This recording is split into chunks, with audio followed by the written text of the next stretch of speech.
This episode is brought to you by Game Toppers. Kevin is currently running his latest Kickstarter, Game Toppers 2.0, where he has all of his latest models, plus a special item that I helped Kevin design, the Connelson, which is an organizer for small player mats. So go to Kickstarter.com, search for Game Toppers, and order yours today. Hey y'all, it's time for another episode of Rolling Dice and Taking Names. So pour a cool RC into your squirrel mason jar and listen as Marty recaps his Origins trip, which he took without his wife. The guys review Undaunted, Normandy, and Corinth, which Marty played without his wife. Plus, there's an interview with Shannon DeWitt from the Southern Fried Gaming Expo, which Marty is going to without his wife. You already had plans! And thank you for joining us again for Rolling Dice and Taking Names. This is episode number 174. Roll with it. I'm Tony. And I'm Marty. And we joined the gentleman after an incredible Origins trip Marty took recently. And he did successfully return, which we discussed in the last episode. But he has forgot to bring us the news in the last episode, so he's bringing it into this episode. So Marty, welcome back. And thank you for returning safely from Origins. Well, thank you, Tony. And can I ask you a question? Sure. Why are we using NPR voices for this episode? I don't know. I mean, I just thought we'd mix it up a little bit. Keep it mellow. Bring it down. Some of the pictures I saw that were going on at Origins, you might, I know you're not a big drinker, but you could have just had a hangover from everything else that was going on. I don't know. I wanted to ease into this just in case you had a little carryover. That's very kind of you, because yes, we were recording this like right after the day I returned from Origins, but you know that from our previous episode, which I told you I just got back from Origins. But this one, I really did just get back from Origins. But here's the thing, if we use these NPR voices, that's even more white noise to even put more people to sleep. Yes, but if we want, we can immediately jump into a fund drive. A fund drive? Yeah, fund, as in getting funds. A fund. You know how fund drive. NPR is always they're always looking for funding. Well, we already have one of those going over at podpledge.com, where if you want to support the show, you can do so right now. See how well that worked? We just transitioned right into it. Now, did you have fun, buddy? Did you have a big time? I did. And I've got several games I want to share with you, so I want to hold those off for a separate segment. But it was a very busy trip for me. I had a lot of meetings with a lot of publishers, maybe 12 to 15 meetings. Chaz, Marler, and myself were kicking off each morning on the BGG live stream, doing a little 30-minute show, which was fun. I did not get to see it because Twitch is blocked at work. Gotcha. I couldn't go see it, but I did go in and install Twitch and then I watched the hot sauce episode. Did you watch the Rob Davio episode where he had to identify herbs and spices blindfolded? It hadn't been posted yet. That was by far the most entertaining to me, because the night before, he went out to eat with some people from BGG, and he was bragging how I'm going 9 for 9. I'm so looking forward to this. And so we sat him down. He went 5 for 9. Okay. But to be fair, he did say, well, these are all dried herbs. You can't get a fragrance from dried herbs. They need to steep in warm water for a while. I'm like, Rob, I don't know that. I just got some herbs and poured them in a little container and shoved them under your nose. That's what I know I was supposed to do. So he told me that he could have done a lot better if I would have had the rosemary steeped in hot water or something like that. So actually, that's one of the ones he got. There was another one he didn't get that he said he would have been able to smell. And by the way, I can't stand rosemary, but go ahead. I was going to say rosemary is a very pungent smell, so I don't see why. I mean, you could have at least crushed them. Did you crush them up for him? Yes, they were all crushed. Oh, I didn't realize this. I didn't know you weren't supposed to eat bay leaves, and they ate bay leaves. Who's they? Chaz also participated to see the common man, to see if the common man could figure out what it was. So you gave him bay leaves? Well, look, I just bought a rack of assorted spices, and I poured bay leaves into a container, and then oh my gosh, they sniffed it, and Rob said, I'm not sure what this is, and then they started eating it, and he went, well, this is bay leaves. And he started spitting it out, and I went, what's the big deal? He's like, he looked at me with a blindfold. You're not supposed to give me bay leaves. That just is, you put in the water just for, I don't know what. I don't know what bay leaves are used for. I mean, yeah, whenever you cook with bay leaves, yeah, it brings that flavor into it, but then you immediately pull them out because you don't want people eating them. So what's the purpose of crushed bay leaves then? No, that's different. I don't know. Anyway, he wasn't supposed to eat that, but the funniest thing is, do you know what coriander is? Yeah, coriander is the seeds from Cilantro. Cilantro, yeah. Attention, we interrupt this program for a special announcement. I'm an idiot. Coriander seeds? Colander seeds? Oh my gosh. It's coriander seeds. Coriander. I do know where the other one comes from. A colander is one of those plastic or metal devices that you use to drain like pasta and stuff. It's, it's a bowl with holes. And what happens when you mix colander with coriander? You get coriander. So I apologize for me being an idiot. Oh, but don't worry. I'm an idiot again in a few seconds when I say the exact same thing again. Now back to our originally scheduled program. This is one of those ones. I tried all these before I put them on to make sure he wasn't tasting anything he shouldn't. By the way, no crushed red pepper or anything like that. So I tried a couple of these colander seeds, and they're like really they're kind of mealy. They have like a skin on them and stuff. It's like blah. It was like spitting that stuff out. So when we get to that one, he identifies it. He tells Chaz, he says, by the way, this will taste like a Fruity Pebble. Chaz pops one in his mouth. He said, it does taste like a Fruity Pebble. So while Rob was explaining stuff, Chaz picks up the whole bowl of colanders and dumps it right down his mouth. And immediately Rob looks at him and goes, did you just eat all those? And Chaz was like, no, you're not supposed to do that. For the next 2 minutes, Chaz was trying to get stuff out of his mouth.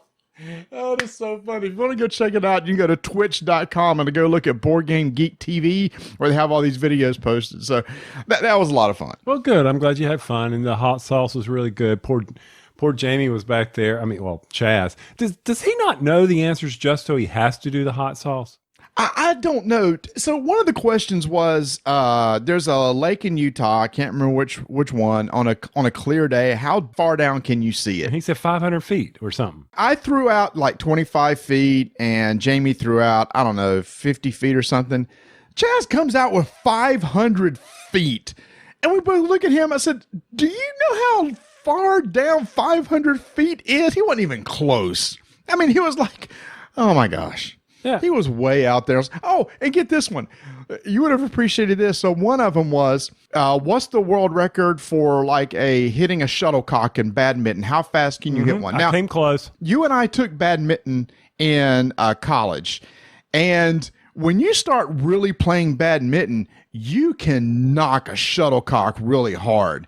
So I thought, man, it's got to be slower than a tennis ball, which I knew exceeded 200 miles an hour. So I said 100. They said like 15 and 20. And I'm like looking at them and they're going, Marty, a shuttlecock, have you never played badminton? It's really slow. I said, I've played, but I don't do the little taps back and forth. And the answer was like over 200 miles an hour. Obviously, they've never watched badminton Olympics because them boys can hit that thing. And the shuttlecock, as it comes flying at you, I mean, it is moving incredibly fast. It loses its, I don't want to say inertia, but when it comes, I mean, it starts flying, then all of a sudden it just dies. Yes, yeah. And I remember when taking yes, I really took badminton in college. I took badminton and 2 classes of tennis. I was more wore out playing badminton than I was tennis because of that reason. You've got this thing that is flying over as fast as it can, and then it just dies. And then you're having to leap after it to hit it back.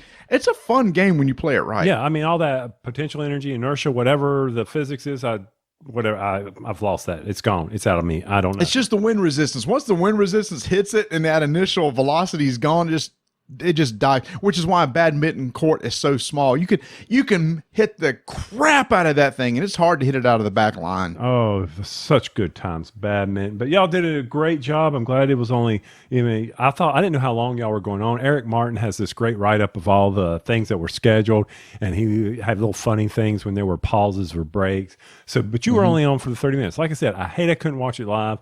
As I watched it on Twitch, I noticed that people were writing in funny comments, and I was like, y'all couldn't see those, but that was well done. Thank you.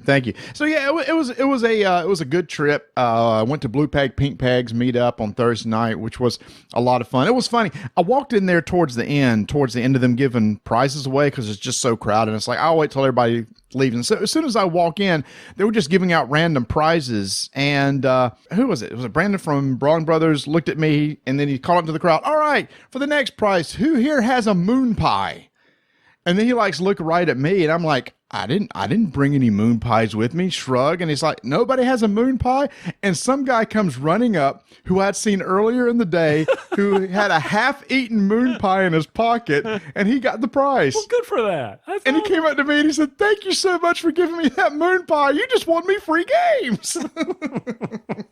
So that was really cool. I also saw where there was some nonsense about the Secret Cabal getting shut down and they took over the streets or something. I don't know if you were there for that. Here's the true story behind that. So yes, the Secret Cabal, which has a more intimate setting now, intimate meaning they don't do prize giveaways, so they don't have hundreds of people showing up. It's just people. They still have a good crowd, but it's just, sitting outside in the patio and stuff. So this usually goes to 1 or 2 in the morning. So we're sitting there around 11 o'clock at night, and they come around outside. The wait staff goes, okay, we're closing at 11. And Jamie's like, what do you mean? And they said, oh, yeah, we changed hours about a month ago. And Jamie's like, nobody told me about us changing hours. We had this thing booked. Sorry, we're closing down. So basically, the whole group of people left and went over to a place called Callahan's, which is right behind the Hampton, which is actually where the Blue Peg, Pink Peg mashup was, and hung out there. And I said, you know what? I'm going to head on back to the hotel. And I went to bed.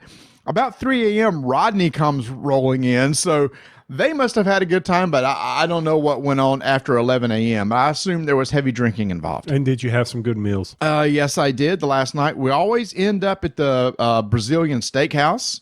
Radizio's, I believe is the name of it, for a good meal there. And of course, North Market. And I had the first day there, I met Justin Jacobson from Restoration Games. And for lunch, we went and got hot chicken takeout, which is Nashville chicken there at the market. Very good. How's Justin doing? Is he doing good? He is doing fantastic. And when I talk about some of the Origins previews, I got a chance to see Unmatched, so I'll talk about that for a second and talk a little about what they got going on. Let me just tell you this. I got some behind-the-scenes look at the Dark Tower that they're working on. Holy cow. This is going to be one of the most amazing games that's ever been put together. He swore me to secrecy. I can't say a lot, but let me just tell you, there's a lot of engineering going into this thing to make it work. He says you could say this. There's a tower, there's a board, there's an app, and they're all going to work together. That's a pretty bold statement. Wait till you see this. I think they're supposed to reveal more of the details at Gen Con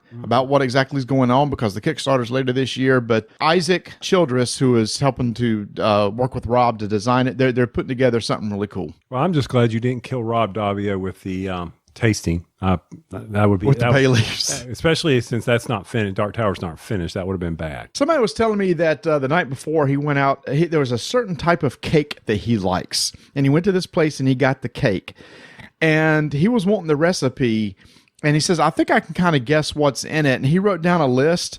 And he got the waitstaff or the pastry chef to come out and tell him. They said he got every ingredient right. He just had to find out the ratios. So just by tasting a cake, he could tell exactly what was in it. What was it made of? I wish I had that capability. I cannot. My wife can do it because she can sit there and taste like a dressing or a sauce or something. Well, that's got this. And I look at her and go, yes, it tastes good. I can go, this is a hamburger. This is a salad. That's about the extent of my taste test there. Okay. Now, I got another issue with you. Uh-oh. Yes. So Nintendo E3 was going on at the same time Origins was going on. And yes, we are completely moving over to the video games because I haven't... No, hold on. Let me transition for you. So, Tony, after I had hot chicken there with Justin, I had about an hour to kill. So I went back to my room and I set up the iPad and I watched the Nintendo E3 Direct. There you go. There's your transition. Am I supposed to feed off of that? I don't know. I'm just telling you that in Columbus, I went back to the hotel room and I watched this thing because I wanted to see it. So, yeah. So I'm watching the E3 after hours as well and surfing the net. But the problem is they also had this big sale that is now over because I think it ended on the 18th and this is well past then. And so I dropped some of my hard-earned money or my Nintendo e-gift when I bought my Switch. So which one do you think I picked up on sale? Which one? I really hope you got Diablo, so you're probably going to disappoint me. Diablo. Yeah. We could play. We could play together. Oh my gosh. That means when we're in Gen Con, we're like flying on the plane and stuff. We can sit on the plane and play co-op Diablo. I think it has local wireless. Oh, I hope it has local wireless. That'd be fun. I don't know. All I know is I downloaded it and it has not started yet because of another issue I have. Uh-oh. Breath of the Wild. It's not killing me, but but it's killing me in the sense that I want the seeds. I want to go hunt that animal. I want to go climb every freaking tree. Wait, can I get up on that rock? Oh my God, I can. Oh, wait, man, what's that's a shiny thing over there? I hit it with my sledgehammer. Oh, it broke. Look at that. And so every morning I am sitting here looking at the top 8 things you wish you knew before you started playing Breath of the Wild. Oh, then another top 6 that you wish you knew you were playing before you played. And I'm like, and then I watched this video of this guy who came fresh out of Zelda, and he just came off the Great Plateau, and he goes, let me show you how to get all the cool stuff. Now, he's been playing forever, and he paraglides down to a horse right onto its back, and he takes it to Hyrule Castle and gets all these amazing weapons. And I'm like, dude, that is ridiculous. And then, Marty, did you know you could parry a blast with your shield? It's been a while since I played, but I thought that was a common thing. Did you know you can slide on a shield down a hill? Oh, I was snowboarding all over the place before I left the Great Plateau. I was having a blast. So it sounds like you're having a good time. That's a pretty wild game, isn't it? Oh my! And I was having a good time until lightning struck me. That's right. I forgot about that. I was like, these graphics are amazing. I'm standing out there. These graphics are... I went, oh, man. So you fell down the rabbit hole everybody else does. I'm like, no, Marty, main quest. What is that shiny thing over there? And then all of a sudden I'm over there. And then all of a sudden, wait a minute, what's that over there? I'm so far off the path I'm supposed to be on for the quest, and I got to work all my way. It is an amazing open world game, which means you were probably... Hey, that's pretty cool that they're going to come out with a Breath of the Wild 2, a sequel. And I'll get it on sale because I won't be done with 1 when that one comes out. There's no... Did you know that you can tie the little Octo guys to stuff and they're balloons and they'll float? I did not know that. Yeah, when you pick up the little Octo balloons, you can hold one, stick it onto a bomb, and it will float, and then you can use your Deku leaf and send it over the enemies, shoot the balloon, drop the bomb, and boom. That's just amazing to me. Are you addicted to finding the little leaf guys all over the place when you hear that noise? Oh, yeah, I have to. I'm glad you're enjoying it, man. That's cool. That's considered now one of the best games of all time. It is an achievement. It really is. If I can figure out how to dodge attacks, my timing is still off. I don't know how to, jump back and jump left or right. Speaking of timing, I actually just picked up a game that was announced and went on sale. Yeah, Cadence of Hyrule. No. It's a rhythm game. No. You can only move and attack on the beat to the music. No. It's like doom, doom, doom, doom. It sounds like jump, jump, jump, jump, attack, jump, jump, jump, pause, jump, jump, jump, jump, jump, jump, pause. And everybody moves to the rhythm of the music. They have a certain pattern. There's a learning curve there. It's based on another game called Crypto the Necromancer, which I never played. So today I was playing at lunch, and I'm finally starting to learn to watch the patterns and how to move to the correct beat and everything. It is fun, but I am still on the learning curve to figure out how to get this thing to work. No. I played Guitar Hero, and I never got off novice. So I know very well that I will not be doing that game. Can't do it. No way. I really enjoyed seeing what came out in E3. A lot of people were upset that Animal Crossing's pushed to the spring, but I've got my Pokemon in the fall, and that's all. Oh, that and Link's Awakening, which I will also be getting, which I played the original. And so I can't wait to see this new version of it. Yeah, we mentioned that, and you said something about a dream, yada, yada, yada. And I was like, okay, that works for me as well. But yeah, I'll be playing Pokemon. I know I'll be getting that. But it depends on where I am in Breath of the Wild. I might still be just below the Great Plateau climbing another tree. Do you have a warm jacket for those high mountain climbs? Oh, yeah, I did that quest. I knocked that quest out. And now, and you know me, what was one of my favorite professions in all the RPGs I played? You love to fish and cook. I love to fish and cook. I've been sitting by the fire making all kinds of stuff, shooting fish with my bow, my trusty bow, and watching them. I got an armored some type of fish the other day. I don't know what good it's going to do, but I know armored means it's going to increase my defense. I'm just like, this is sad. I love the sound effect with the cooking.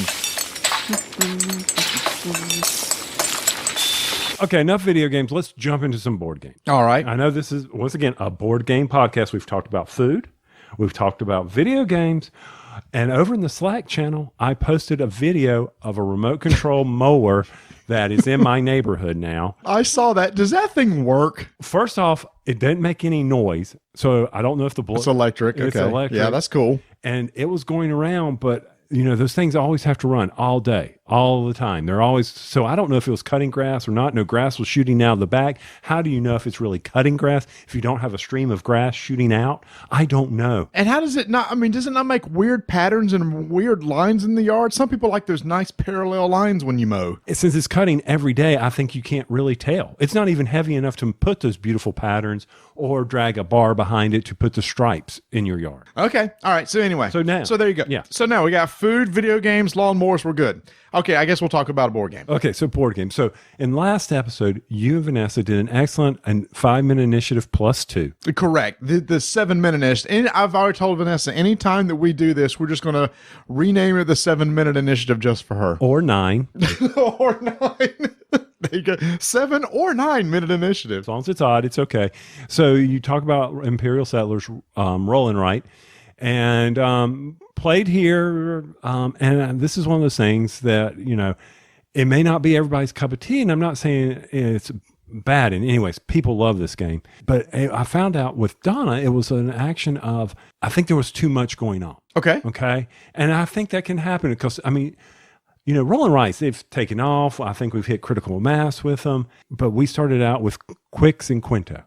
So for her, it's just roll the dice, mark the board. Yes. Okay. This game is definitely more than that, which is why I think it appealed to me. Mm-hmm. And just like Castles of Burgundy, we really enjoyed Castles of Burgundy. The dice game. The dice game thing. Well, So, but then we got to play Corinth by Days of Wonder. Ah, yeah. We played, I taught you Imperial Settlers before you took it, and you taught me Corinth. Yep. And that's one of those games that is pretty much kind of a roll and mark game versus the complexity of I need to build something, or if I do this, it'll build the field. That was a pretty straightforward game. But I did like it. I think I still like it more than like Quicks and Quinto and stuff. I think there's a little bit more to it. I agree. I enjoyed that as well. It's that next step. I enjoyed it because of the various, if you didn't have an action to do, you had to deal with the peddler and moving him and making sure you do that right. There's a lot of intricacies to it that I think if people haven't met their critical mass in rolling rights, they should at least take a look at Corinth. Yeah, I agree. I enjoyed it. We had played both of those back to back.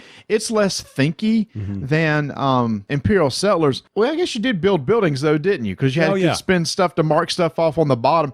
It's a lot easier to build building in that one than it is in Imperial Settlers. The thing that got me was the little map up at the top right-hand corner of the page where you move around to try to unlock special things. I didn't do very good at that, but you knocked that out of the park. Yeah, but you beat the pants off me. But the goats and the coins are how you build the building. And it was very interesting, the placement of the die, because when you place the die, you always put something on the coins, which is the top, which is the highest rolled, and something always on the goats, which is the bottom tier, and then you build up. So, for instance, there is, let's say, I think 6 slots. Yes. And usually you may not have numbers come out of 9 dice. Right. So you may roll like 3 1s and 3 6s, and then all of a sudden 2, 3, 4, 5, 6 slot has nothing on there. Or it doesn't really matter, right? It could be 3 5s and 3 6s. The 5s go on the lower slot, and the 6s go on the upper with the gap in between. Exactly. So that adds a little concept, a little strategy to it on which ones you want to take and how you want to go from that. Really interesting roll and write. I think people should look at that one too. Calls Imperial Settlers. Great game. Hopefully that they don't forget about this. But I do have one thing I want to point out. Okay. There is a guy who teaches games, and he's got a video channel. Paul Grogan? Yeah, he does, but it's not the one I'm thinking of. Okay. I can't think of any others besides Paul. Let me give you usually when he teaches, when he comes across solo rules, he'll make a statement that says, I leave this for you to discover on your own. Okay? No, there's nothing wrong with that. I appreciate that. I'm not faulting him for not teaching me the solo rules. But I leave this for you to discover on your own. Are we talking about Mr. Smith at Watch It Played by chance? It might be Rodney J. Smith at Watch It Played. So he says that. And so I'm like, oh, cool. It's like National Treasure. I got to go discover these rules. Where are they? Are they hidden on the website? Is it like detective? Do I need to get into the database? But no, they're on the back freaking page. Right there for me. There's no discovery to it. Now that you've said that, you're right. And now I'm not going to be able to unhear it. He does say discover for yourself, as opposed to learn for yourself or read for yourself or teach yourself. He says discover. That is an odd choice of a word. Well, discover. So in any of these games, so I'm like, okay, well, let's just test this theory. Maybe there was a game in that he was teaching that there was no, every game I looked for that had solo, they were the rules right there on the back page or near the back page where it says solo in big print. There's no discovery here. There's nothing hidden. So Rodney K. Smith. K. Smith, that's a different guy. Discover on your own his middle initial. I don't know what it is. I'm just making up middle initials for him. Now, I'm really curious. So discovery is the act or process of discovering. So let me see what the definition for discovery is, which you never really look at. Find unexpectedly or in the course of a search. Okay, I don't consider just flipping pages in a rule book. I expect them to be there. So it's not unexpected. It's like you trip upon, oh my gosh, there's solo rules right there. Exactly. I see a 1 on the back of the box next to the Watch It Played logo. I expect there to be solo rules. You know what? I can get on board with this. With the anti-discovery movement, he needs to come up with a new phrase. Yeah, I would have to discover Star Wars Rebellion rules.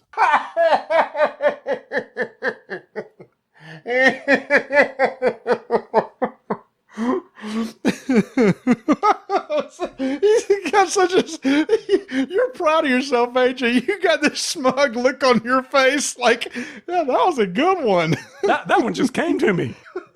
That's not the show notes or anything. That's right. That's solid right there. Okay. Oh. I tell you what, let's move on. We got to get to Origins. You got a lot of news. So why don't we take a minute, relax a little bit, tell about one of our fine sponsors, and then let's jump into some Origins news. Having just got back from Origins, I went and checked out the Broken Token booth, which is always amazing and always busy. And Greg was telling me, the CEO, that they started changing how they set up the booth. They've now got shelves set up so they can display their terrain, accessories, deck holders, etc. And he said because of that, they're selling like crazy because now you can actually physically see them, which is really cool for them. If you're looking for terrain, especially like sci-fi terrain and stuff, go check that out. But what blew me away is they now have a Mansions of Madness crate that holds the base game and all the expansions for first or second edition. And I'm going to place an order for one of those. He says now it's going to take you an hour and a half to 2 hours to put this thing together. But once it's done, it is a beautiful work of art that holds everything. It's so well organized. I cannot wait to check that out. And a gallon of wood glue. Yes, he said, oh, you got to use wood glue. And I think what I'm going to do is I'm going to stain the outsides because it's etched with like mansions type iconography and like Arkham stuff. So I'm going to stain the outsides. I'm not going to stain the insides because last time I screwed up and the stain got in between the joints and then you had to sand it out in order to get everything to fit together. But anyway, so that is the brand new, just released at Origins Mansions crate if you want to go check that out. Plus other accessories, and they're going to be taking pre-orders for Gen Con if you just want to pick it up straight at Gen Con, which you can do, and you probably should do because some of this stuff will sell out, and you can find out more at thebrokentoken.com. Tony, I got to see a lot of games at Origins, and I just wanted to come back with a short little list of things that really stuck out to me. Now, it's funny, when I was there, I was so busy going around and meeting people and shaking hands and going to meetups and stuff, I really didn't play that many games. That's the problem with these cons. You've made this a business. What's wrong with you, man? We're there to play games. I know. But the games I did play, I've already played before and really enjoyed. I got to play another game of Res Arcana. Oh. That is such a solid, good game. Solid little game. I got to play Gentis with the deluxe version. Which I want to ask you something. Were the stickers on straight? The stickers were on straight. Okay. What'd you think? Mine's put together. It hasn't been played yet because I'm ready to play anytime. Now the rules are fresh in my head. I stink at the game, but I'm ready to play again. That is a solid game too. And that was the first time Rodney had played. Really? And I told him, I said, imagine reverse worker placement. And he was like, what? And at the end he said, oh, now I see what you're saying, reverse worker placement, where you're taking stuff off the board to take actions and filling up stuff on your board. And when it's full, you can't take anymore. So the Genesis Deluxe is amazing, and it's still a very fun game. I also got to play my favorite failed that I haven't played in years, Trajan. Okay. You haven't played that one, have you? I have not played that.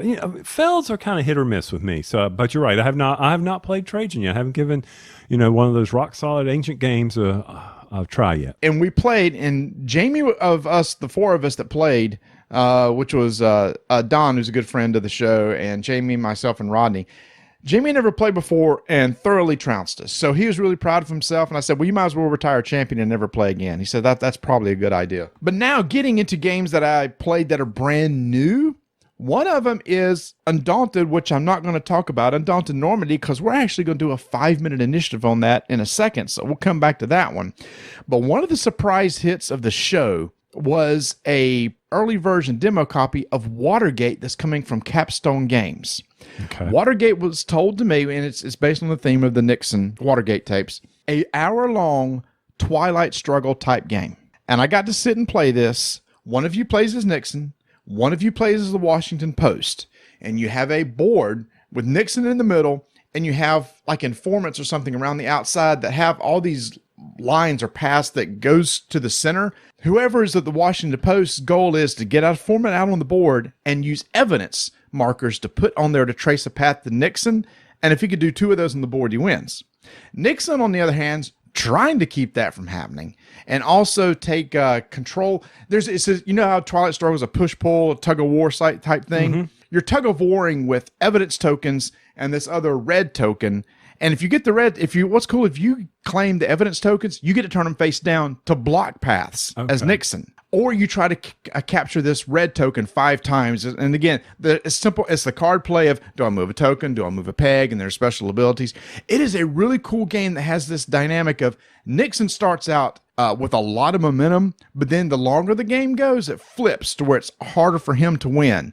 So I played as Nixon, Rodney played as the newspaper, and he beat me, but it was a lot of good tension. It was a lot of fun. If you like Twilight Struggle, this has that feel in less than an hour. So just like, Twilight Struggle starts out, USSR has a lot of power and a lot of strength. And as the game progresses, then it flips over to the US. Yes. So also, as far as this game is concerned, is it like 13 days or 13 minutes? Did you feel that as well? It is like 13 days. The difference is I believe, I hadn't played Twilight Struggle in a long time, you share a common deck of cards, right? Yes. That's not the case with this. And there are 2 separate decks that each of you are playing. So that one is different. But the mechanic of the push and pull and the decisions that you make, multi-use cards, is there. So when we get to Gen Con, I've already told Clay, I said, look, Tony and I, we're all over this. This is good. I think I actually like this better than I did 13 days. And it's my sweet spot at an hour. Yes, it sure is. But that wasn't the only hot game from Capstone. There were very few games released at Origins, but by far the most popular, one of the most popular was Pipeline from Capstone, which is a heavier midweight to heavy 2 to 3 hour Euro based on, building oil pipelines. I saw a lot of people playing it. He sold out of it. So that was a big game there too. And you're probably going to see a lot of buzz of it online. Being in the utility business, give me a 2-minute pitch on Pipeline. Am I just trying to have the biggest, baddest, most oil producing pipeline? It's 2 different things in one. It's obviously your typical Euro. You gain resources, you spend resources, but you're buying tiles. It's like a tile laying game with pipes with different shapes that you have to connect together on a board. So there's this kind of a spatial thing. I know you're probably out at that point, but it's just regular tiles that you rotate to try to make sure the pipes fit together so you can flow oil through the pipes. You never played, it's called now Factory Funner. Yes, it's like that. Oh God. It's where you got to get everything, got to get all the pipes lined up. I just kind of saw an overview. That's probably a horrible example, but that's the theme of it, and that's how it works. So it's 2 different kinds of mechanics that you're playing with. Factory Funner, I think, got rid of that element where the volumes had to, I forget, it was the one thing that was killed me in that game was the number of volumes that were going in had to be this, or you couldn't have too much pressure on it. And oh man, that one hurt. But I didn't have Factory Funner. I had the original one. So that one was a quick trade. Another hot game that sold out there was Plan B's No Surprise Century of New World, the third in the trilogy from Emerson Matsuuchi. And I saw him there. He was excited to have another hit. I got us a copy, Tony, to play. We just need to sit down and play it sometime. But it's one of those I think we're going to like because we like the first two, and this one has a little bit more meat to it, so I can't wait to try it. But yes, they had a line there. They sold out. That was the other hot game. Emerson's always happy. Emerson's amazing. I love that guy. So when you take about the trilogy of them, I mean, the first one, was a simple just Spice Road. Yeah. Spice Road was a simple Excel spreadsheet game. As Emerson even said it. That's what he called it, which I loved. Yeah. To generate cubes, to turn in cubes, to get victory points. Right. And then the next one, we're sailing the seven seas. Mm-hmm. And we're claiming islands to do essentially the same thing, but there's a little bit more to that. Mm-hmm. What is the addition here? What are we adding? Worker placement. Worker placement. Okay. Yep. Worker placement, do the same sort of things. And in fact, you can mix and match all three games together if you want to. I think I know what you want to play with a single game by itself, but you can integrate the other two and have like these multiple combinations of games. The third game and the second game, the third game and the first game, the first two games, the first, second, third game together, all these different combinations once you have them all together. So that's really cool. I mentioned Unmatched earlier, which we'd already talked about on the show from Restoration Games. I saw an early copy. It looks amazing. The insert looks great. We already know the art looks great. So they're going to be coming out with that at Gen Con. They were demoing on that there with a lot of positive buzz. One that I was really interested in, Abomination. Have you heard about this from Plaid Hat Games? No, but I saw your Abomination tweet. You are basically a family member of the Frankenstein family, and you're in Paris, and you're competing against other people in order to try to get body parts together to build a Frankenstein's monster in order to bring it to life. It's a worker placement game, and there's three different resources you have to track, and one of them is humanity. This one's the cool one because, like, when you go get body parts, your humanity drops. Mm-hmm. So you need to be able to go to places like church and stuff to raise your humanity again. You have resources that you can spend. I was playing with Nikki Schultz and Isaac Vega, I didn't play it. I helped them punch it, and they were telling me about it. I said, what's unique about this different every other game? They said, here's the thing that's different. The resources expire over time. So the body parts go bad. They decay. Yeah. And from round to round, the ones that you've got, if you don't use them, they eventually go away. So you need to make sure that when you get a body part, you can use it immediately. You just can't stock them up. Okay. That's kind of the little twist. I like that. I mean, when you get a brain, the brain from Abby. Who? Abby Normal. Ha ha ha ha. And you're just going to let me go with it, aren't you? Yeah, I'm just going to let you go with that. All right. So imagine this. Let me see if you have any interest in this. Game that's coming out from Eckertspiel at Gen Con. Yeah, I'm good. Matt Leacock has designed a game. Take a roll and write and mix it with Legos where you're making a city. Are you interested? Well, yeah. There's like a Lego board and little city pieces, and it's a roll and write, and you try to build a city on the board. Oh, spatial relations. That's right up my alley, but but I'm good with that. I'm fine. That sounds a lot of fun. Yeah, that looks cool. So I can't wait to try that. Sorcerer is a game from White Wizard Games, who we love. We like our Star Realms, right? Mm-hmm. So they have a new game where I did demo this, where you're playing head to head. It's almost like a Magic-ish type game, but you kind of build a custom deck at the beginning, and then you're fighting over 3 areas in the middle. And whoever takes control of 2 of the 3 areas wins. We're going to try that one out sometime. It's very Magic-ish, but it's going to be a big deal for them. The art is just absolutely amazing. One of the hits I think it's going to be at Gen Con, personally, is from Cosmos. It's a game called Tribes. This is a game. It's a Civ-type game. Teaches in about 5 minutes. Plays in an hour. Entry-level to mid-weight game. Boom. That's us written all over it. And that's probably because of our squirrel mentality, our lack of being able to hold our attention. But it's one of those, it has a couple mechanics that I like, where you have a list of actions at the top. If you take the leftmost, it's free. If you want to take one down the line, you got to drop a coin on all the actions till you get to the one that you want. And then you take it and move it to the end.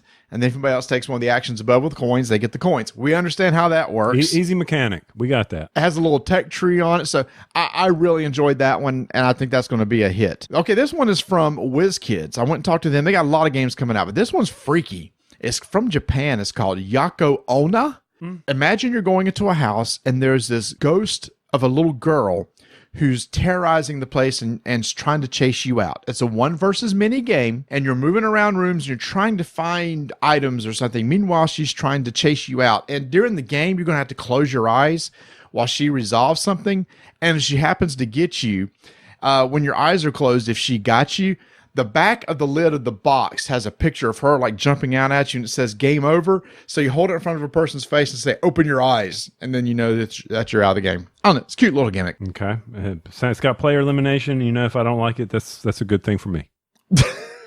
Oh, speaking of which, there has been a challenge that's been posted. James Hudson sent me a social deduction game that he wants you to play that said he will turn you around on social deduction games to where you'll like one. He has confidence that in the game that he sent me for you to play will convert you. Okay, I'm good with that. You know, I will always play a social deduction game, and I will try to go in with eyes wide open without any negativity being brought forth from my previous play experience. I am happy about that. Yeah, the game is called Sorcerer City. I played a demo of it. I really enjoyed it. It does have player elimination, but you stay in the game and do other things. So I told him, I said, all right, he's going to play this. I'm not responsible for what he says in the review. And he's like, trust me, make him play it. So Okay. I brought that home for you to play. Okay, very good then. Now, I saw you out there with some Pret-a-Porter posts. Yes, I did. So Miss Mandy Hutchinson, who was doing a preview of Pret-a-Porter that's coming out from Portal on Kickstarter, had an early copy of the game and was learning it one night, and she just got the most recent cards she had to cut out and sleeve them. I mean, this is really recent. And the rules she's trying to go over, I went and took some pictures. From the early prototype, it looks great. It looks amazing, but it was taking them a while to get through the rules and understand the rules. It was going to be a long game, so I came and snapped some pictures, shared them, and then I was gone. So I can't wait to see what she does with this preview. She's going to be coming out the video in a few weeks, and the Kickstarter will be right there at the same time in July. Nazi did good sending that to her. Yes. Yeah, I think she was in the fashion industry, so that's going to be cool. All right. I'm going to play a game with you, Tony. There's a game coming out from Greater Than Games that I saw like a simple prototype that I just fell in love with. So here's the rules, okay? What I'm going to do is I'm just going to call out a word. What you have a handful of cards with different words on it. You have a handful of cards with words. I would play a word face down on the table, and then you would decide to play a word face down on the table. So just give me just a random word. I want to show you how this works. Bat. Okay, and what I'm going to say is phone. So we have the words bat and phone on the table. What we're going to do is we're going to count down together 3, 2, 1, and try to say one word that ties those two things together. Okay. All right. You understand the rule? It's pretty. The counting may trick me up, but I think I'm good. But you can't include one of the words that's already on the table. Well, that's a key rule that was left out. Because you were going to say Batman, weren't you? So we have the words bat and phone on the table. Okay. You ready? Yeah. All right. Got a word? Yep. 3, 2, 1. Robin. Black. Okay. So now I said black. You said Robin. That's our two new words.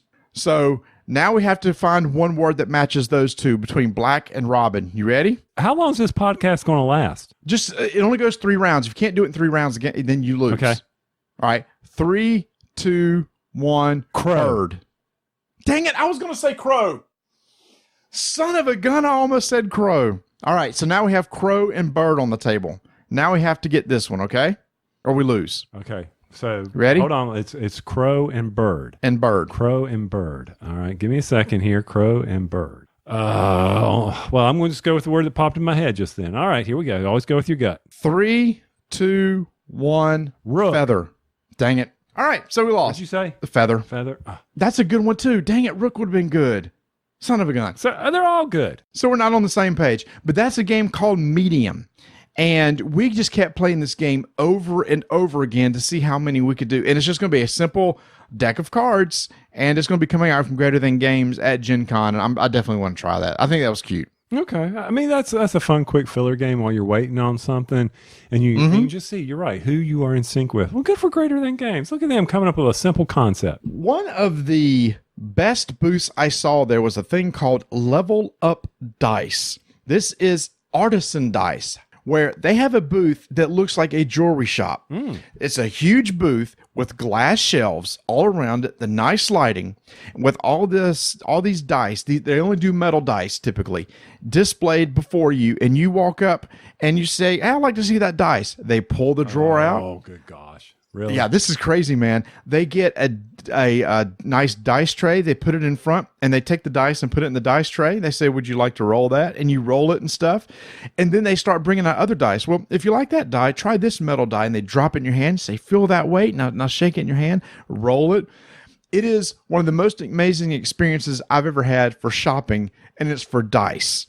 It was done so well. And all these people are dressed in like purple, and they wear bow ties, and they're very polite.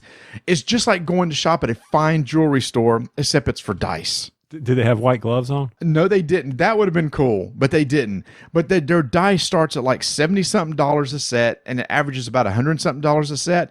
But they had some dice there that was made from actual meteorite, $2,300 for a set, and they sold 2 of them. I got nothing. Did you catch that? Yeah. $2,300 for 7 dice. And it's like, yeah, we sold 2 of those bad boys. People got some money. Of course, they're saying these dice will last you a lifetime. The aluminum dice, which are really popular, are accurate and balanced up to 99.9%. The one lady I was talking who pulled out one, it was a different type of die. She said, now this one's only good to like 98.6%. I'm like, oh my gosh, you got the percentages of how well it rolls. That's crazy. Level Up Dice. Go check them out. And if you happen to see them at a convention, just go and do the experience. And we met the owner, and he said, did they give you a minute and a half spiel? Did they tell you, did they want you to feel the dice and roll the dice and hear how they sound? Yes, I want to provide that experience because I have a background in psychology. And he says, I know what senses are needed in order to entice you to get these dice. And if you have a wonderful experience, you're more likely to spend money. Yeah, but there's going to be something in the back of my head that says you are an idiot.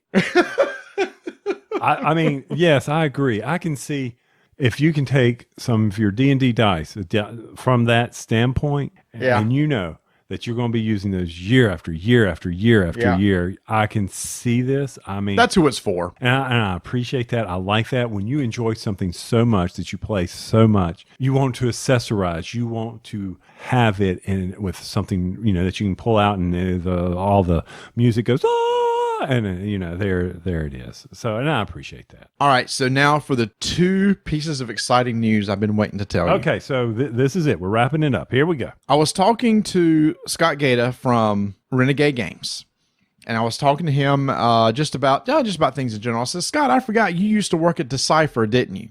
And he said, yeah, I did. He said, Decipher is the one that made Lord of the Rings CCG, which basically really got us into gaming, and we loved that game. I said, man, that was such a good game. He says, well, you're going to like this. I got all that original design team together, the guys that designed the Lord of the Rings and the Star Wars CCG together. And he said, and at Gen Con, we're announcing a brand new card game designed by those same people. Okay, great. That's it.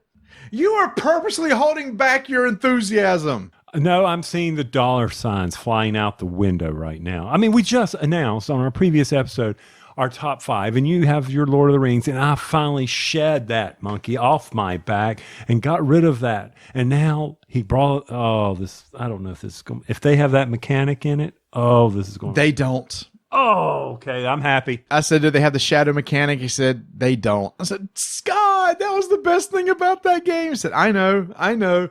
I said, we'll keep this team together and come out with something else like that. So, by the way, it's going to be an expandable card game, like an LCG, and it's based on the IP, but he wouldn't tell me what it was.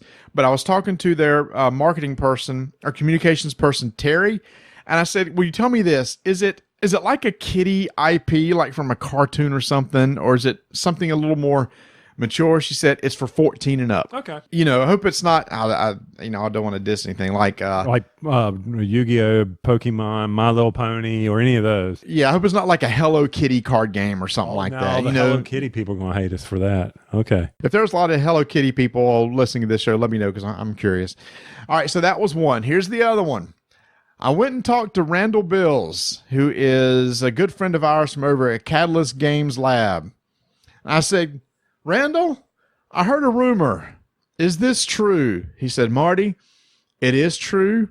In 2020, we're bringing back Leviathans. Oh, yeah, there it is. That's trouble. That's big trouble. So for those who don't know, Leviathans is a game that they originally came out with. Geez, Tony, right when you and I first started our podcast. We saw it at Origins, our first Origins. Yes, we did. And he introduced it to, I said, Randall, do you realize that's how we met and how we became friends is through the Leviathans? He went, oh my gosh, that's right. So Leviathans there's a theme of these airships that can float.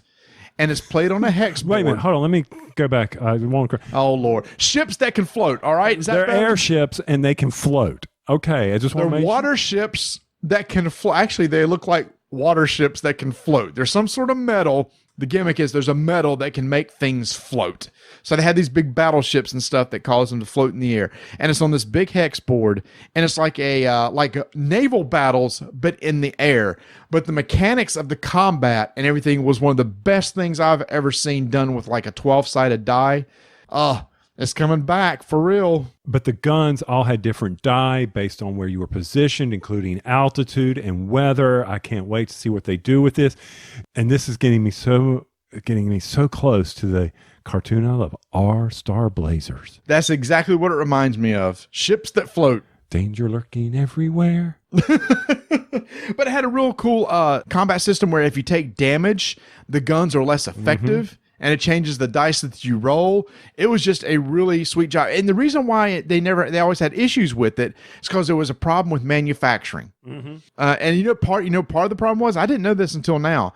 In the lore, Taiwan was a free country. This was made in China. China refused to release this because they said Taiwan's never been a free country. We've owned this country. And they said it's just fiction. It's not real. It's not historical. Nope. Doesn't matter. They actually had problems because in the rule book it said that Taiwan was a free country and China didn't like that.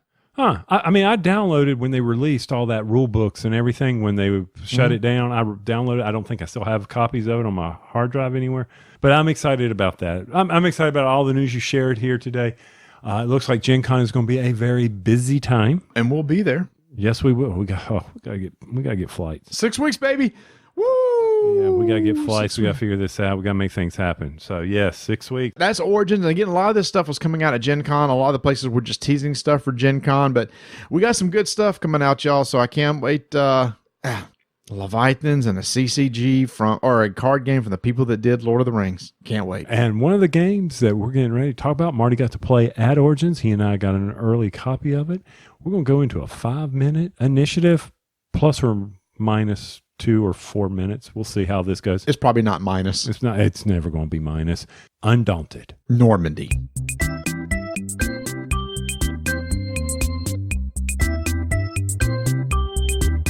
You just heard Marty talk about Pret-a-Porter at Origins. Well, if you go out to portalgamesusa.com, the information is out there waiting for you to read. The Kickstarter should be starting soon, real close to when this episode releases. You know Ignacy, he'll drop things on us. We'll never know it's coming. We'll know it's coming. He's very good at that Wait, stuff. is he? Yes.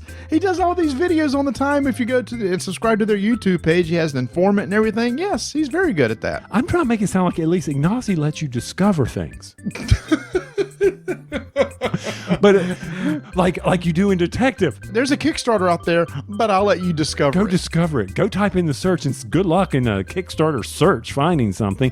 Anyway, for more information or a direct link, I bet you can find it on the portalgamesusa.com website. Or get in those orders for Imperial Settlers, Roll and Write, and all that great Gen Con news that's coming out. We're very excited. Can't wait to see what Ignacy's going to have for us at Gen Con. That's portalgamesus.com.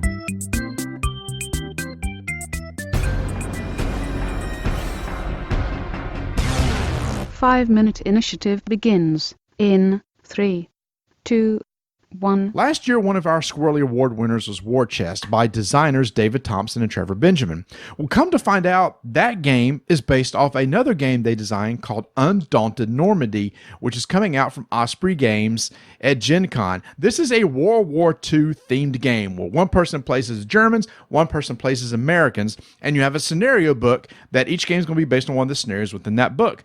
That scenario book contains a map that shows how to lay out the tiles that are included in the game, that lays out basically terrain.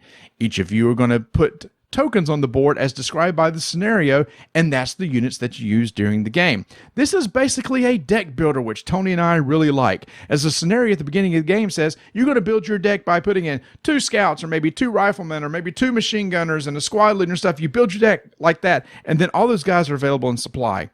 At that point, each of you draw 4 cards. Each card has an initiative number on the top, and you're going to bid to see who gets to go first. Guess what? The best card has the highest number. But once you bid on that using that card, you can't use it for the rest of the turn. At that point, you're going to play all 3 cards like a regular deck builder, and each of the cards have multiple functions. Like there's a scout card, which allows you to move into an area and scout to an area that you haven't been before. But when you do, you have to take Fog of War, which is a card that clogs up your hand. Or you can have the rifleman, who's maybe good at attacking or maybe taking over control points, which is the ultimate goal. Each side has a certain number of control points that you're trying to take over. When you do combat, you roll dice and you resolve based on the dice roll. And if you can exceed their armor and the distance they are from you, you take damage. And this is one of the really cool parts. When you take damage, the token doesn't come off the board. First, what you do is you go through your hand or your discard pile of your deck, trying to find a copy of that card, and it comes out of the game. If your deck contains nothing of that card, then that chip comes off the board. And the only way to get it back is by using a bolster action, which you actually also use to add cards to your deck. So you're building the deck over time. You're playing a regular deck builder, head-to-head matchup, World War II theme. Loved it. And I would reemphasize that love it part. That's right in my wheelhouse on theme. I love the World War II. I enjoyed the aspect of a deck builder. I enjoyed the strategy of it, positioning of it. Various tiles provided various defenses. Very important for you to keep in play as you're building this game out and trying to achieve your ultimate objective based on the scenario. The Fog of War, adding the crud to your hand and how you have to get rid of that. All that's an important aspect of it. It's got that deck builder mentality. For me, Marty, the initiative was a huge pro. I like that part of any of those types of games. I've used it's been in other games I've played where the better cards have the higher number. So you really need to know, do I want to get rid of that? Hey, wait, I'm not going to do anything with this guy. Yeah, I can do it. Initiative was a key pro for me. And see, what's really cool is each of the cards have, like I said, different units have different actions they can do. So when you play a card, you got to decide which one of the actions you want to do. And then there's 2 different squads, which is cool too. It's say for example, there's a scout and there's a squad and a B squad. There's a squad leader for each one of those. So when you play a squad leader like A and he does a bolster, he can only add the A type cards to your deck. The squad leader B can only add B type cards to your deck, but there's a token for each on the board. It is very tactical. I think, Tony, way more tactical than War Chest is, because you have these different scenarios that you're trying to achieve. The terrain matters, like you said. Some of them have hills. If you can get positioned on a hill where you're firing down on somebody, you actually have an advantage. And every scenario is different and based on actual historical things that happen, because come to find out, David Thompson's grandfather was in Normandy, and he actually has a card of his grandfather in this deck. He's one of the platoon sergeants. Oh, very interesting. Now, one thing that I'm going to say about the negative of the dice, some people are going to say, I don't want to roll the dice. Get over it. Did you know that bullet may get struck or lodged in the gun or get deflected? You don't know. I equate that with just normal, just firing a gun. You weren't that great. It was the war. It was the rush, the adrenaline. For me, this is going to be one of my top games of 2019. We loved War Chest, and I didn't think I could find anything else like it to beat it because I love the tokens and everything. But man, this actually might be it, because the theme is so on point of what it's trying to do. And yeah, some people may not like the dice combat. You're right. But see, here's the thing. There are some units that are better at shooting than others. There are some that you can roll multiple dice. The scouts, you can only roll 1 die. Positioning matters. The closer you can get, the better chance you have to hit someone. And here's the thing, Tony. David said, hey, if this system takes off, we have plans for maybe the Eastern Front. Who knows? Maybe bringing in other items and units and machinery. The system itself is solid. It can be expanded to a lot of different things. Tony, could they actually win another Squirrely for a 2-player game of the year? I don't know. You'll have to let me play it some more. That is Undaunted Normandy from Osprey Games, coming out at Gen Con. If you liked War Chest, you owe it to yourself to check this out. 5-minute initiative is complete.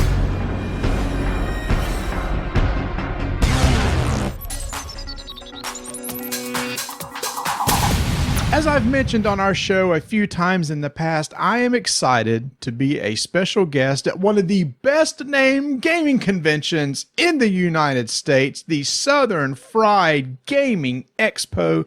And I am excited to have from the SFGE, Shannon DeWitt. Shannon, welcome to the show. Thanks, Marty. I'm so excited to be on. We got to work on that acronym stuff, but we're doing good. Did I get it right? Southern Fried, SFGE. Yeah, SFGE. Yes, that's correct. And so, Shannon, what is your role with Southern Fried Gaming Expo? Well, Marty, I'm actually one of the organizers from Southern Fried. This will be our 6th year. About 7 years ago, there were 5 or 6 of us in Atlanta that had a passion for gaming. And I mean all gaming, and we'll get into that. And we said, it's time to put Atlanta on the map for gaming, and we want to start a convention to do so. And thus, the Southern Fried Gaming Expo was born. And, you laugh about the name, but we had that question to ourselves, do we really name it this? And then, yes, the answer was resoundingly yes. We're going to call it the Southern Fried Gaming Expo. Why else? We're here in the South. Let's run with it. Well, I got to ask, though, I mean, since it's the Southern Fried Gaming Expo, is there some good Southern cuisine around the hotel where the convention is being held? The hotel. The interesting thing about the hotel is a revitalized area. It's really redone itself. And so it's become very modern. The Brave Stadium literally moved just down the street from it. Just so you know, there's no Braves games going on the weekend of Southern Fried. But yeah, I'm sure there is some local establishments. But it's another 45 minutes from where I live. So I don't frequent that area as often as you think I would. For anybody that's going, let me give you a little Southern tip. The places that you want to look for is if you're going down the road and you see a restaurant that's maybe a little run down, looks like a hole in the wall, but the parking lot is packed, just stop. Go in. Ignore what it looks like on the inside, because I guarantee you, if the locals are there, that's the best food in the area. And you might have to ignore the score on the door too, but that's okay. It's worth every bit, right? That's right. Marty, let me tell you just a little bit about the other stuff of Southern Fried, and then we'll get into tabletop, which is my love of the show. So Southern Fried has probably 300 arcade and pinball machines. Everything from some of the first stuff that ever came out all the way to the pinball machines that rolled off the line yesterday will be at the show. So they will be brand new stuff and old stuff. And the great thing about all these machines, they're all on free play. Once you're in the show, just go up and press start on every single game that's there. So you've got all these different games that you can play. In addition to arcade and pinball, we have a huge room of console gaming. So you can play your early PS1s, your Intellivisions, through all the modern stuff, all the way up to the brand new gaming. Nintendo will be with us for a little bit of the weekend, showing off some of their stuff. We're having modern and retro console tournaments. We have a huge pinball tournament. So there's all that side of the gaming going on that's wonderful. Also, before we get into tabletop, we have a lot of entertainment that's not pinball related. We actually have some very unique entertainment. We said we're Southern Fried, so how else would you have a Southern Fried show without a pepper eating contest? That's right. It's getting hot in Atlanta. It's hot Atlanta, and we're bringing the peppers. And so we'll put 5-6 people on stage, and they'll eat peppers until there's only one left on the stage. It's things start to heat up during that event. It's quite fun. And speaking of like arcade games, if you go out to their website, southernfriedgamingexpo.com, they have a list of all the pinball machines and arcade machines. And I've already been following it here, Shannon, because you have my 2 favorite games that's going to be there, Tempest and Robotron 2084. So nobody plan on playing those games. I will be parked in front of those 2 consoles the entire weekend. That's awesome. I'm a Robotron fan as well. That's also one of my favorites. That and Miss Pac-Man, as long as she's fast. I don't like slow Miss Pac-Man. She's boring. I want the fast Miss Pac-Man. But those are my 2 when I get into those old games that will play way too long. Nice. Yep. And we have some other cool retro vibe things. We've got an 80s prom with a full 80s band performing all the hits. So dress in your favorite mullet and come on down to the 80s prom. That'll be a lot of fun. I'm sure I can pull that off. I bet there's still some clothes that I have in my closet I can pull off from the 80s. Bring them with you. I got a members only jacket still somewhere.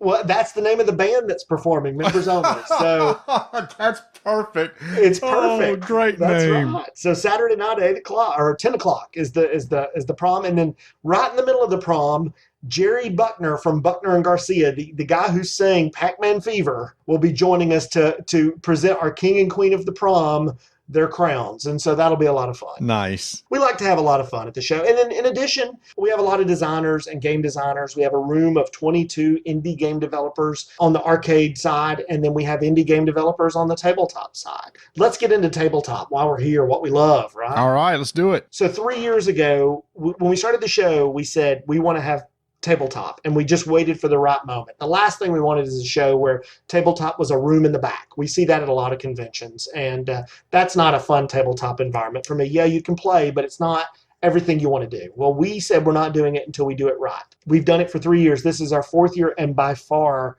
the largest tabletop convention we've had, and which is so exciting. We have a huge area for gaming, and then behind that we have our library. Of course, we're giving away over 200 games this year. Wow. Over 100 are play and win. So sit down, learn a new game, figure it out, drop your name in a bucket, and you might win that game. And then the other 100 is all you got to do is sit and play some of our games from either our indie developers or people who are searching for people to do play testing, some of our tournaments. But we give away tickets all weekend long, and then we draw numbers. And if your name's drawn, you just come up to the prize table and pick the game that you want to take home with you. And so lots of ways to walk home with something new that you can play with the family or with your friends. And so that's totally great. And then in addition to that, we have probably 15 tabletop specific vendors. Most of those are people who have designed their own games or run small companies. Some bigger companies, they'll all have their products out and their wares out, and they're wanting to play with you and show you their game. We've had some great games kick off at SFGE and then make their next day at Kickstarter. So we're excited to see that group again. We have our indie tabletop group where these people are designing games and they just want feedback, which is great. And then we're running some really cool tournaments. We've got a Pandemic Survivor tournament. That's fun. We still have one more slot for that. So a team of two, you can sign up on our website, can come and play against other teams of two to save the world, basically. And all of our judges that night will be real CDC employees from here in Atlanta, which should make that a real fun event. Yep. We also are running a Keyforge tournament. If you've played Keyforge before, Yes. have you tried? Yes, love Keyforge. To me, it's the less expensive version of Magic, right? I don't have That's to buy. exactly it. Yeah. So I don't buy a card I guess I could buy a deck every week, but I don't do that either. So we're having a Keyforge tournament on Saturday night, which I think will be a lot of fun. We have an Orleans tournament that's going on that's got a lot of prize support. We're doing a Flux tournament. And then we have all these kind of learn to play events, learn to play D&D, learn to play Magic, learn to play. We have a speed gaming event where in an hour you can learn 10 games really fast. So there's all these different events that are going on at the show. Some of them are already up on our website where you can check out our schedule, which we released today. Some of them are being released still. So really cool experience for all of that. Yeah, that sounds great. And I also saw too, as I was looking at the schedule, which I just did before we got on, at the Southern Fried Gaming Expo.com, you also have some miniature stuff going on, because I know my boys are interested in doing some, learning how to make terrain and stuff. And I actually saw there's some classes on making terrain for miniatures. There's some painting classes. So if people are getting into that, there's also that option. So you got RPGs and card games and board games and miniature games. So you got the entire tabletop genre taken care of. It is our first year getting into miniatures, and we're excited. Army Painter and Plaid have supplied us with enough paints and brushes to paint the whole hotel. Please don't do that. But we'll have a space set up totally for that. We have some classes, you're right, teaching you how to make terrain and paint terrain, and how to make and take. We'll have a paint and take section to be able, for $1 you can paint a miniature, and the money goes to Project Pinball, which is our charity this year that puts pinball machines in children's hospitals. And so everything we can do to help support that charity is great. We also have some great guests coming to the show. Kyle Key from Keymaster Games will be there. Mm-hmm. Chad Elkins for 25th Century Gaming will be there. Robert Bevan, which is a writer, Critical Failure books. Kevin Lansing, who did what's the tabletop game with the cooperative firefighting? Cooperative firefighting. Yep. You're doing the same thing I am. But yes, Kevin will be back with us this year. We have Gabe Barrett, who makes board games during the winter and works in another country for mission support during the summer. We have all kinds of great special guests. And then lastly, one of our really special guests that you may not know is going to be there is Elon Mitchell Smith. Do you know who Elon Mitchell Smith is? I do not. So the movie Weird Science. Oh, okay. Yeah. Elon played Wyatt on the movie many years ago. And Elon got into medieval studies and went off to become a history teacher, not an actor as he grew up. Although he was on an episode of the Goldbergs last year as the science teacher, of course. Nice. Right? Yep. But Elon has gotten into gaming, like really into gaming. And so he wants to come. Yes, we'll get to talk about Weird Science, but he wants to come and play games. Nice. So him and some of the SFGE friends that play tabletop is going to have a learn to play D&D with Wyatt and his friends session where you literally watch them play and they'll tell you everything they're doing so you can understand. If you've watched D&D from afar and never got in the middle of it and you don't have a clue, this is the panel to go do it on. And so that's really cool. We're excited about that. Now, just for those who are still screaming at the radios or whatever from earlier, is the game you were talking about Flashpoint? Flashpoint, yes. Okay. Flashpoint. All right. So, because people are like yelling, Flashpoint! It's Flashpoint! They totally are. It's funny. I have this problem to remember I can describe it inside and out. And I'm on a cooperative game kick lately. Like everything I want to play is cooperative. I don't know why. I'll get through it and I'll move on. But right now, that's the mode I'm in. Yep. And so that's a great game. That's a great cooperative. And let's see, you're going to be having some panels. And before we started recording, I'm lucky enough to be able to sit in on a couple of those. And when those schedules gets posted, you'll see that online at the website. So I'm excited about doing that. And it's, I guess, have we talked about the dates? What are the dates and the cost again and everything? Yeah, let me give you the dates and how to find out some more information because it's coming up quickly. So Southern Friday is going to be July 12th through 14th. We're at the Marriott Renaissance Waverly Hotel and Convention Center and also the Galleria Convention Center, which is connected. They're side by side and a hallway connects the two. So we have a discount code. If you want to purchase a 3-day pass, the discount code is GAMEATL, GAMEATL is the code. You can buy your passes on Southern Fried Game Room Expo, or you can buy them, easier to remember, our new web address, which will take over, but it's working already, GameATL, GAMEATL.com. So you can find out a lot about our panels and a lot of information. You can purchase your weekend memberships, and then day passes are available only at the door of the event, but we do have them available at the door. And how big of a convention is this? How many attendees did you have last year? So we're expecting well over 4,000 this year to the event. That's a good size event then. Yeah, so we filled up our host hotel, and our 2 overflow hotels, I think, have now stopped booking, and they had good reception too. Luckily, the space is great. So as we grow, hopefully we can continue to grow the space we use at the convention center. Mm-hmm. And we would love to see Southern Fried just be the epicenter for tabletop gaming in Atlanta. You know, there's some great conventions in Atlanta. We go to most of them every year. I'm always at Dragon. And they have a great scene for that. It's just such a big convention. It kind of, for me, gets lost in the mix. It's in the basement of a hotel somewhere. It is. And so I love it, and I go play, and I support it, and I'm happy to be part of it. But we want it to be the center. Gaming is the center of what we do, and we're so appreciative of podcasts like y'all and the groups that support everything that we love. I am so excited. I had actually heard about Southern Fried Gaming Expo before, but I didn't realize that y'all were in the tabletop games. And earlier this year, y'all had reached out to us and said, hey, I happen to listen to you guys, and would you be interested in coming? And I went, heck yeah, I would, because I didn't realize that they were doing tabletop gaming. Unfortunately, Tony's not going to be able to go. Tony was invited, and he is really upset that he's not going. He's just coming back from a long vacation. He says he can't get off for it. So I'm going to rub it in because he's going to be missing a good time because I'm excited. My 3 boys are coming. My 3 boys are into video games and miniatures, so they're going to be doing that all weekend, and it's going to be a blast. I can't wait. Well, when I talked to Tony, he's so upset he's missing all the arcade stuff too. So, you know, we'll have to pick on him, and maybe we can get both y'all back next year. Oh, for sure. This could be a staple con on my calendar because it's like at a good time. It's between Origins, it's between Gen Con. There's nothing going on. It's close by. I can drive. And come on, Southern Fried Gaming. How can I not support that? Well, we're so happy that you are, and we can't wait to have you at the show. I can't either. Shannon, thank you so much for coming on and sharing with us. Again, everybody, if you're interested in going, I highly recommend going and checking out the website. And if you can make it, come on down, southernfriedgamingexpo.com. They still have tickets available. I'll make sure to have some moon pies. It doesn't really make any sense because you can get moon pies anywhere down there. But if you're coming in from out of town from a place you can't get moon pies, I'll provide you a couple moon pies. I'll bring some swag to give away and stuff like that. I'll be on some panels, etc. So come on down and say hi hi, support this convention. We need some more. We need some good cons in the South, some big cons. We don't really have a lot. Sure, there's Dice Tower, but it's way down there in Florida. So we need something between Florida and, maybe Origins or something. So this is right there in the middle.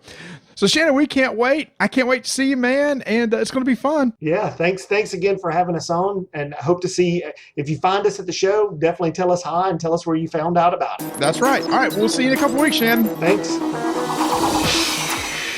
This episode is being sponsored by Game Toppers, who had an amazing presence at Origins. Kevin had his Game Toppers all over the place, Tony. They were in booths. They were on demo tables. He had a huge booth. He's now got a huge top hat that is over the top of his booth. His company is just exploding. If I could get an inflatable squirrel.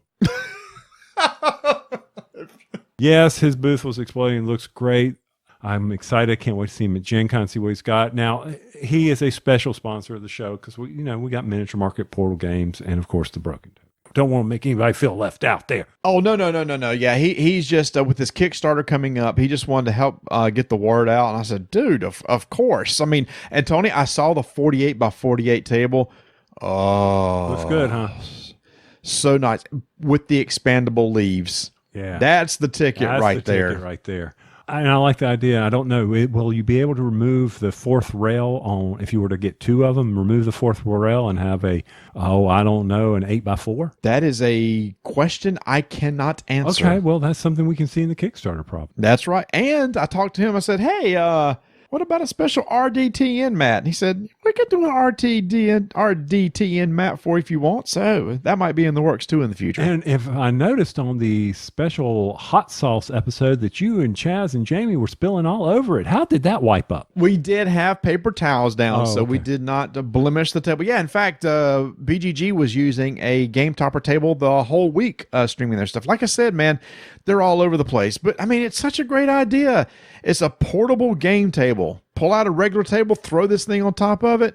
Now he's coming out. Oh man, he had some natural wood. He had some real wood rails. Mm-hmm. Oh my gosh, they look good. They had like a walnut and like an oak. Mm-hmm. Yeah, he's going high end on this stuff, and he's going to have the Kickstarter coming out soon. So definitely want to keep an eye out for that. And I saw somebody was wearing some special RDTN T-shirts while they were at Origin that you can pick up over at Redbubble. Emily Rose. Yes, that's right. We actually need to put a link on that on our page. We'll do it. Emily Detmer designed a T-shirt for us. It's our squirrel riding a lawnmower with a mason jar of tea, and it was like brilliant. And so we all got one. Tony, I got you one, and we wore them to the Secret Cabal event that night. It was nice shirts. Again, go check out our website. We'll have a link to the shirt there, and all proceeds go to Emily. She designed it, so we said whatever money comes out of this, and you don't get a lot per T-shirt, everybody. So everybody go buy some T-shirts to help her out a little bit, but it's going to be on her Redbubble site. One of my favorite comments was that T-shirt screams podcast, jokingly, of course. No, it said it screams board game podcast. Yes. Of course it does. What can we say? Oh, good report in from Origins, and I'm glad, like I said, glad you made it safe. Get rested up, because in 6 weeks we board that plane to Gen Con. Yeah, except from the release of this episode, it'll be 4 weeks. Oh, I'm so messed up. Hey, on the next episode, you'll get to hear my incredible vacation. You know you love that. You love that. Yeah. No, you don't. Mm-hmm. Don't lie to me. Hey, if you got interesting stories, I'm interested in interesting stories. There you go. Well, either way, keep rolling dice and taking names.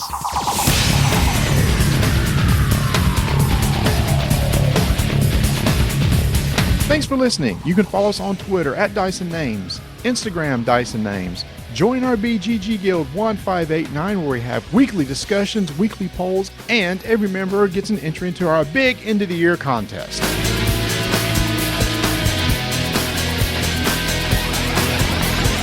There are also rules and included components for playing solo, but I'll leave those for you to discover on your own. Ronnie, what do you want me to discover? It's right there on the book. It's not unexpected. It's right there. It's so easy.